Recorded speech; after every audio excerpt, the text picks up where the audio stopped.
Americans first came to know Natan Sharansky as a voice for freedom inside an empire of tyranny. As a Jew applying to immigrate to Israel, he was refused and harassed by the Soviet regime.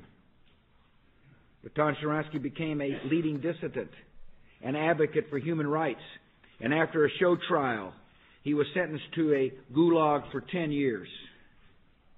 The authorities may have hoped the world would forget the name of Sharansky.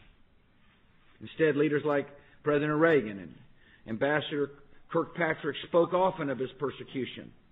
And the case of Natan Sharansky became a symbol of the moral emptiness of imperial communism. Today, the Soviet Union is history, but the world still knows the name Sharansky.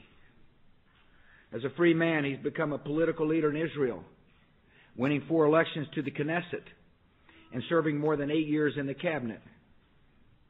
He remains, above all, an eloquent champion for liberty and democracy.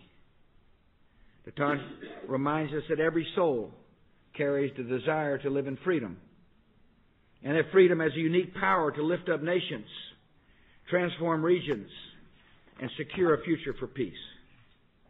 Natan Sharansky is a witness to that power, and his testimony brings hope to those who still live under oppression. We honor Natan Sharansky for his life of courage and conviction.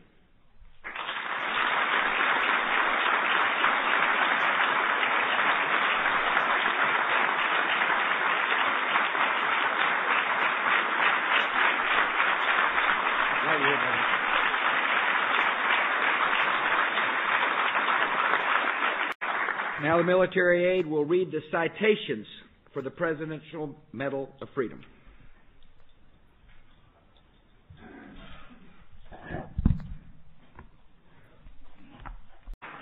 Natan Sharansky.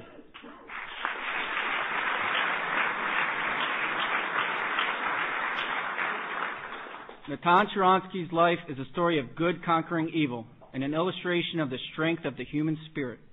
Imprisoned by the Soviet regime for his work to advance religious liberties and human rights, he spent 9 years in the Gulag.